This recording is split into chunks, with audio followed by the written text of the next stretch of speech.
नमस्कार, आप देख रहे हैं प्राइम टाइम सुपरफास्ट। मैं हूं आपके साथ अक्षय। खबरों की शुरुआत करेंगे और सबसे पहले बात नोटबंदी की। नोटबंदी के 35वें दिन भी लोग परेशान रहे। नोटबंदी का असर अब रोजमर्रा के जीवन पर दिखने लगा है। छोटी छोटी जरूरतों के लिए लोगों को हाथ फैलाने पड़ रहे हैं। नोटबंदी के चलते जहां पैसों को लेकर दिक्कत हो रही है, वहीं व्यापार और छोटे छोटे उद्योगों पर भी इसका प्रभाव दिखने लगा है। नोटबंदी के 1 महीने से ज्यादा हो जाने के बाद भी स्थिति जस की तस। गौतम बुद्ध नगर की दादरी के अनाज मंडी पहुंचे कांग्रेस उपाध्यक्ष राहुल गांधी ने एक बार फिर नोटबंदी को लेकर मोदी सरकार पर निशाना साधा। उन्होंने कहा कि काले धन वाले लाइन में नहीं है, बल्कि आम लोग कतार में खड़े हैं। उन्होंने कहा कि प्रधानमंत्री उन लोगों से पैसे नहीं ले सकते क्योंकि कुछ लोग हैं जो उनकी मार्केटिंग करते हैं।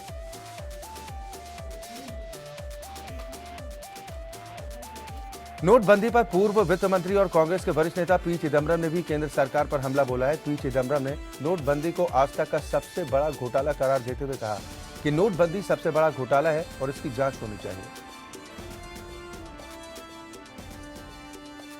उधर संघ के विचारक और अर्थशास्त्री गुरुमूर्ति ने कहा है कि 2000 रुपए के नोट भी बंद हो जाएंगे। गुरुमूर्ति ने कहा कि कुछ साल में 2000 के नोट चलन से बाहर हो जाएंगे।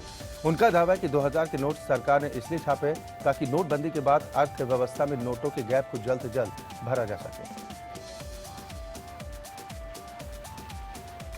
केंद्रीय गृह राज्य मंत्री किरण रिजिजू पर घोटाले का गंभीर आरोप लगा है। आरोप है कि अरुणाचल प्रदेश में 2 बांधों में 450 करोड़ रुपए के घोटाले और रिजिजू के भतीजे गोगोई रिजिजू भी इस प्रोजेक्ट में कॉन्ट्रैक्टर।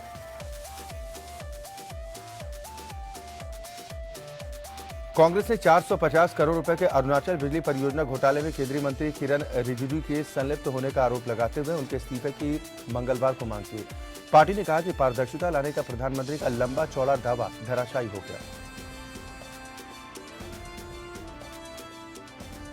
पश्चिम बंगाल के बीजेपी अध्यक्ष और विधानसभा सदस्य दिलीप घोष ने ममता पर बीते दिनों दिए गए विवादित बयान पर खेद जाहिर किया। उन्होंने कहा था कि ममता दिल्ली में नाटक कर रही हैं। दिल्ली में हमारी पुलिस है और उन्हें हम जबरन बाहर निकालते थे। अपनी सेना पर खर्च करने वाले शीर्ष 5 देशों में भारत शामिल हो गया है। भारत का रक्षा बजट अब 50.7 अरब डॉलर का है।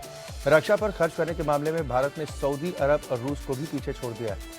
अनुसंधान कंपनी IHS मार्केट की ओर से जारी 2016 जेंस डिफेंस बजट से रिपोर्ट के मुताबिक अमेरिका, चीन और ब्रिटेन रक्षा पर खर्च करने वाले विश्व के 3 शीर्ष देश बने हुए हैं।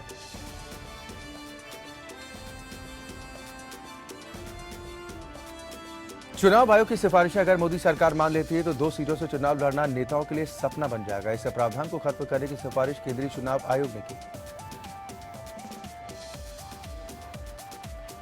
2015 में दिल्ली हाईकोर्ट ने भी आदेश दिया था कि सरकारी बंगले, बिजली, टेलीफोन, पानी, होटल, एयरलाइंस के बकाया का भुगतान न करने वाले लोगों को चुनाव लड़ने से रोका जाए।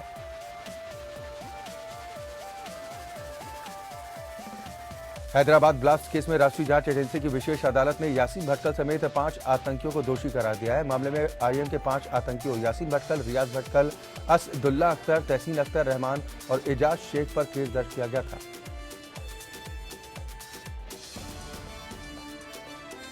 यूपी में तकनीकी शिक्षा विभाग में कंप्यूटर प्रवक्ता पद पर हुई नियुक्ति को इलाहाबाद हाईकोर्ट में चुनौती दी गई है। इसकी परीक्षा यूपी लोक सेवा आयोग ने ली थी। मंगलवार को याचिकाकर्ता राजेश कुमार की याचिका पर सुनवाई करते हुए हाईकोर्ट ने यूपी लोक सेवा आयोग से बहाली की पूरी प्रक्रियाओं की जानकारी मांगी।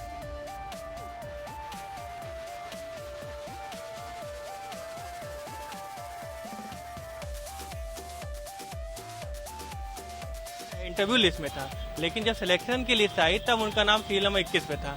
इसी बात को कोर्ट ने इंस्ट्रक्शन मंगाया है। अब वो मंडे पे अब डेट लगी है, वो मंडे बहस होगी, उस इंस्ट्रक्शन के आधार पर कोर्ट ऑर्डर करेगी। चीनी मिलों पर गन्ना किसानों के बकाया भुगतान पर ब्याज माफ करने के मामले में सुनवाई पूरी होने के बाद इलाहाबाद हाईकोर्ट ने फैसला सुरक्षित रख लिया। राष्ट्रीय किसान मजदूर संगठन की ओर से दाखिल जनहित याचिका पर सुनवाई करते हुए जस्टिस VK शुक्ला और जस्टिस MC त्रिपाठी की खंडपीठ ने यह फैसला सुरक्षित किया। जो बैंक से लोन लेती हैं वो किसानों का भुगतान करने के लिए लेती हैं। अगर ये समय से भुगतान कर दें तो इस पर लोन बढ़ने का कोई जरिया ही नहीं रहेगा। लिहाजा ये चीनी मिलों की लापरवाही है जो किसानों का भुगतान नहीं करती, और सरकार ऐसी लापरवाह चीनी मिलों का तो ब्याज माफ कर रही है, लेकिन किसानों का ब्याज नहीं माफ किया जा रहा है। इसकी वैधता को लेकर इलाहाबाद हाईकोर्ट में सुनवाई हुई। न्यायमूर्ति VK शुक्ला तथा न्यायमूर्ति MC त्रिपाठी खंडपीठ ने फैसला। इलाहाबाद हाईकोर्ट और केंद्रीय प्रशासनिक अधिकरण ने नॉर्थ सेंट्रल रेलवे की ओर से वकीलों के पैनल गठित करने को चुनौती देने वाली याचिका पर इलाहाबाद हाईकोर्ट में सुनवाई हुई। मामले की सुनवाई करते हुए हाईकोर्ट ने नॉर्थ सेंट्रल रेलवे के लीगल एडवाइजर से व्यक्तिगत हलफनामे की मांग की।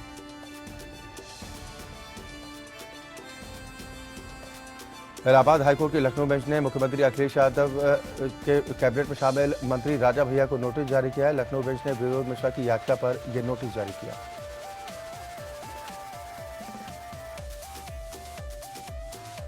नेशनल ग्रीन ट्रिब्यूनल में उत्तर प्रदेश में petroleum and explosive safety organisation यानी कि PESO की मंजूरी के बिना एथेनॉल बनाने पर रोक लगाने के मामले पर सुनवाई हुई।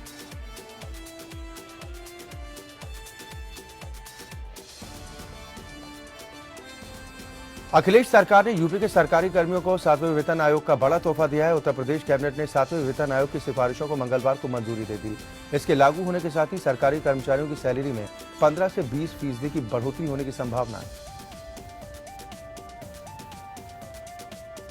ज्यादातर जनता के हित के और उत्तर प्रदेश के विकास के हित के जितने भी कैबिनेट में फैसले हो सकते हैं लिए गए हैं।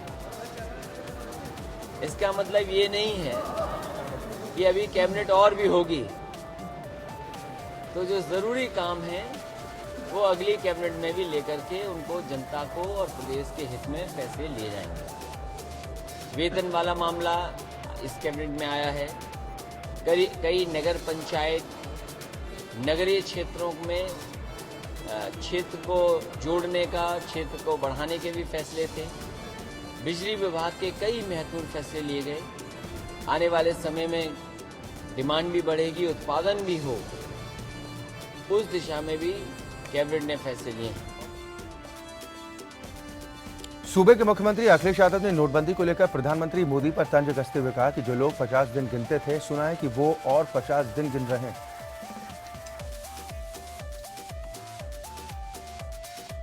चाहिए था बाजार में करेंसी का बताओ कहां है। बिना तैयारी के जनता को परेशान कर दिया, जनता को दुख पहुंचाया।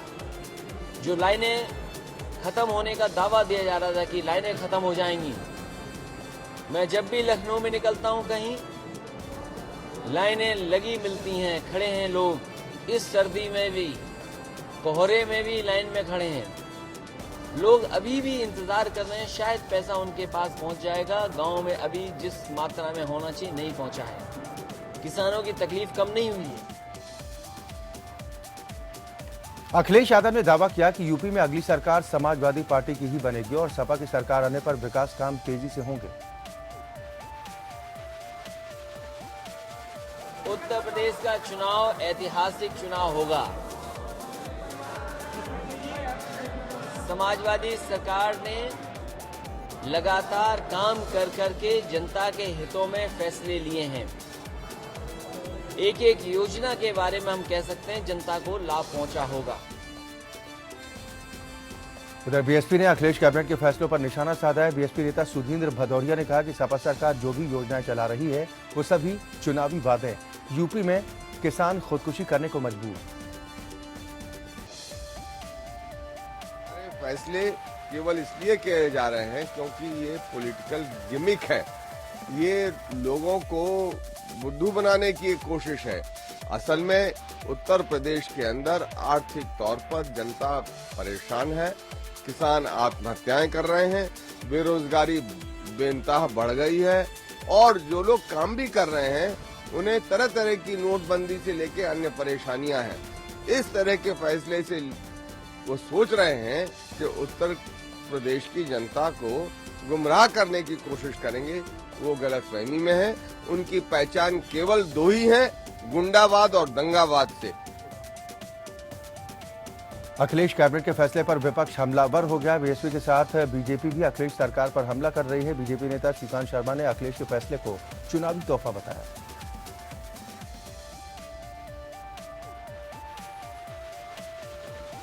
उन्होंने अपनी बुआ की विरासत को आगे बढ़ाया, जिसमें अपराध था, जिसमें भ्रष्टाचार था। और आज हालात ये हैं सूबे के कि अपराध में सूबे की अगर रेट देखें, रैंकिंग देखें तो सबसे ऊपर है। लोगों को पानी नहीं है, बिजली नहीं है, सड़कें नहीं है, नहर नालों की तो अस्तित्व समाप्त हो गया, उनकी खुदाई नहीं हुई है। तो 15 साल के कुशासन से उत्तर प्रदेश के लोग निजात चाहते हैं। लोग सुशासन विकास चाहते हैं और सुशासन विकास भाजपा ही दे सकती है, ना तो बुआ दे सकती है, ना बुआ का बबुआ दे सकता है। गोंडा में नोटबंदी पर केंद्रीय मंत्री कलराज मिश्र ने कहा कि बैंक कर्मी गड़बड़ कर रहे हैं, वो मोदी जी की योजना को फेल करने का काम कर रहे हैं। कलराज मिश्र ने मंदिर के मुद्दे पर कहा कि यह राष्ट्रीय मुद्दा है, न्यायालय और आम सहमति से कानून बनेगा।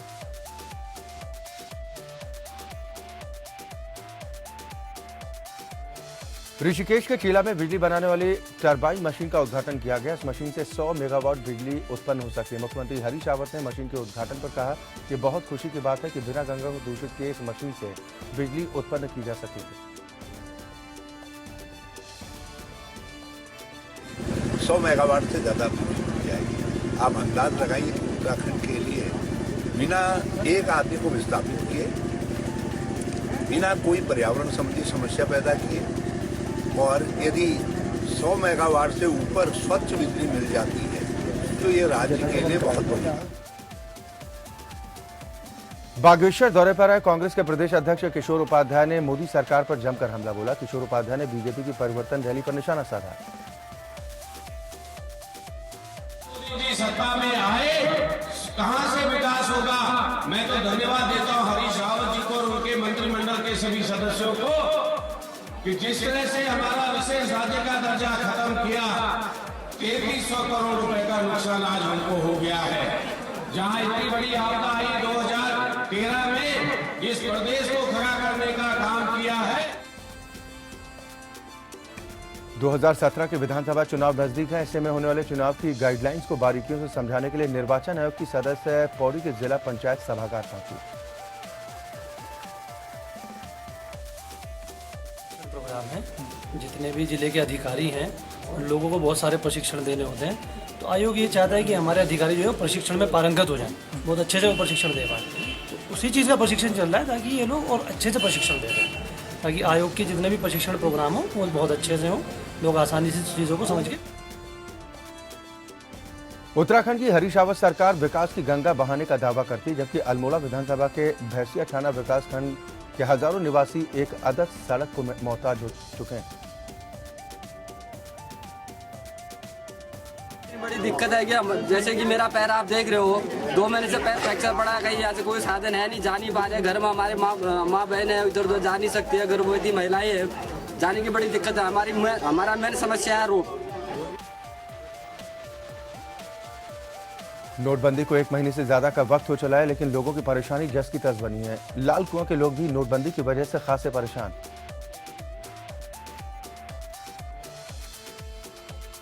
नोटबंदी का असर काशीपुर की गांधी आश्रम दुकानों पर भी देखने को मिल रहा है, जहां पर दुकानों पर ग्राहकों की भीड़ लगी रहती है। नोटबंदी के बाद दुकान में कर्मचारी दिन भर ग्राहकों का इंतजार कर रहे हैं।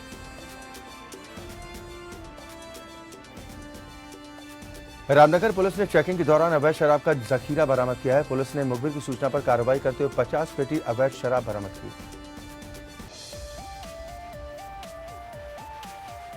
रुड़की की मंगलौर कोतवाली पुलिस को शराब माफिया के खिलाफ बड़ी कामयाबी हाथ लगी है। मंगलौर पुलिस ने स्पिरिट से बनने वाली देसी शराब के 4 ड्रम बरामद किए। कोटद्वार रेंज में जल निगम स्टोर के पास सड़क किनारे बने पानी के टैंक में एक हाथी के बच्चे के गिरने से वन विभाग के अधिकारियों में हड़कंप मच गया। वन विभाग के अधिकारियों ने मौके पर पहुंचकर आनंद फानंद में टैंक को खाली कराया और हाथी के बच्चे को निकालने की जद्दोजहद शुरू की गई। चमोली के गोपेश्वर में आस्था का सैलाब उस वक्त उमड़ पड़ा जब हर वर्ष की तरह 2 दिवसीय अनसुईया मेला का आयोजन किया गया। गोपेश्वर में 10 किलोमीटर सड़क मार्ग के बाद 5 किलोमीटर की पैदल यात्रा कर श्रद्धालु अनसुईया माता के दर्शनों को पहुंचते हैं। प्रदेश के मैदानी जिलों में फिलहाल कोहरे से निजात मिलने की संभावनाएं धुंधली नजर आ रही हैं। हल्द्वानी में भी कोहरे की घनी चादर में आम जनजीवन थम सा गया।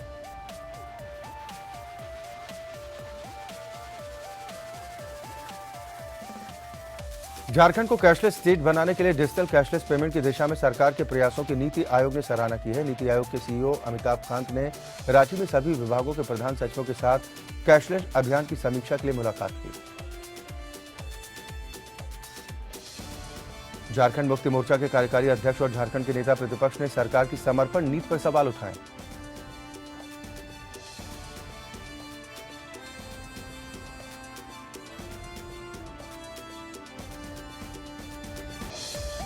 प्रतापगढ़ में दिल को दहला देने वाली एक घटना से हड़कंप मच गया। मामला जेठवाड़ा थाना क्षेत्र का है, जहां पर प्रेमिका से मिलने पहुंचे प्रेमी को ग्रामीणों ने रंगे हाथों पर दबोच लिया और जमकर पिटाई की। फिर प्रेमी को घर में बंद कर जिंदा जला दिया गया, जिसकी इलाज के दौरान मौत हो गई।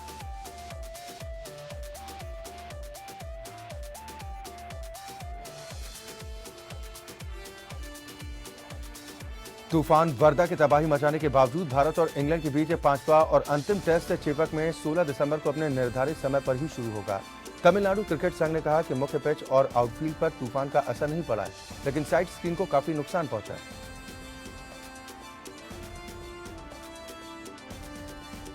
ऑस्ट्रेलिया और इंग्लैंड के बीच पहला दिन रात का एशिया टेस्ट 2017-2018 की सीरीज में एडिलेड ओवल पर खेला जाएगा। एशिया सीरीज 23 नवंबर को ब्रिस्बेन में शुरू होगी, जिसके बाद एडिलेड और पर्थ में मैच खेले जाएंगे। मेलबर्न में बॉक्सिंग डे टेस्ट होगा और आखिरी टेस्ट सिडनी में खेला जाएगा। एडिलेड में पिछले साल गुलाबी गेंद से दूधिया रोशनी में पहला टेस्ट खेला गया था, जिसमें रिकॉर्ड संख्या में दर्शक पहुंचे। पाकिस्तान के मुख्य चयनकर्ता इंजमामुल हक ने विराट कोहली की तकनीकी को लेकर निंदनीय टिप्पणी करने वाले जेम्स एंडरसन की आलोचना करते हुए कहा कि इंग्लैंड के तेज गेंदबाज को भारतीय कप्तान की क्षमता पर उंगली उठाने से पहले भारत में विकेट लेने चाहिए। एंडरसन ने हाल ही में कहा था कि भारतीय पिचों में उछाल न होने के कारण मौजूदा टेस्ट श्रृंखला में कोहली की तकनीकी कमियां उजागर नहीं हो सकी। पुर्तगाल के क्रिस्टियानो रोनाल्डो ने अपने चिर प्रतिद्वंदी लियोनेल मेसी को पछाड़कर चौथी बार फीफा के सर्वश्रेष्ठ फुटबॉलर का बेयोल डिरोर पुरस्कार जीत लिया है। रियल मैड्रिड के स्टार स्ट्राइकर के लिए साल का अंत भी बेहद शानदार रहा।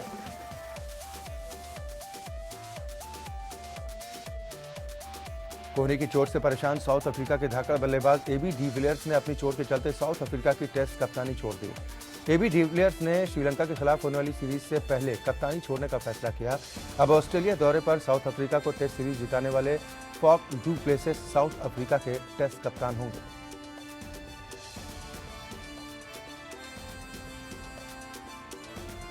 अभिनेत्री प्रियंका चोपड़ा को यूनिसेफ के नए वैश्विक सद्भावना दूत के तौर पर नियुक्त किया गया है। अभिनेत्री ने दुनिया विश्व के उत्पीड़ित बच्चों की सामूहिक आवाज बनने और आने वाली पीढ़ी के लिए एक बेहतर भविष्य का निर्माण करने के लिए साथ मिलकर काम करने का आग्रह किया है। अभिनेता आमिर खान को अपनी आगामी फिल्म दंगल से बहुत उम्मीदें हैं। आमिर खान के फैंस के साथ साथ उनकी बेटी ईरा खान भी इस फिल्म की रिलीज का बेसब्री से इंतजार कर रहे हैं। अब आमिर खान की बेटी भी अपने अंदाज में इस फिल्म के प्रमोशन में जुट गई हैं।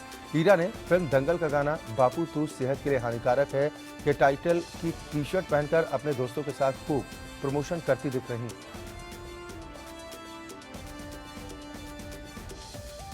करिश्मा कपूर का नाम कुछ वक्त से संदीप तोषनीवाल के साथ जोड़ा जा रहा है। अब एक बार फिर संदीप सुर्खियों में। खबर है कि करिश्मा और संदीप एक साथ रहने की प्लानिंग कर रहे हैं। एक वेबसाइट पर छवि खबर की माने तो करिश्मा और संदीप अपने रिश्ते को नेक्स्ट लेवल पर ले जाने की तैयारी कर रहे हैं और इसीलिए संदीप इन दिनों एक बड़ा घर भी तलाश रहे हैं। मशहूर फ्रांसीसी अभिनेता कीव एडम्स ने कहा है कि वो कंगना रनौत के बहुत बड़े प्रशंसक हैं और साथ ही मेगा स्टार अमिताभ बच्चन के प्रशंसक के विशाल संख्या देखकर वो स्तंभित हैं। कीव भारत और फ्रांस के सहयोग से बन रही फिल्मकार विकास बहल की फिल्म इंटरप्रेटर में नजर आएंगे। कीव ने कहा कि उन्होंने फिल्मकार की कई पुरस्कारों से सम्मानित फिल्म क्वीन देखी है और वो उसके दीवाने। अभिनेत्री मर्लिन मनरो की आखिरी और पूरी नहीं हो सके film somethings got to give की स्क्रिप्ट नीलाम की जा रही है और इसकी न्यूनतम बोली $20,000 अमेरिकी रखी गई। बताया जा रहा है कि 149 पन्नों की स्क्रिप्ट अभिनेत्री के इस्तेमाल की वजह से थोड़ी सी क्षतिग्रस्त हो गई।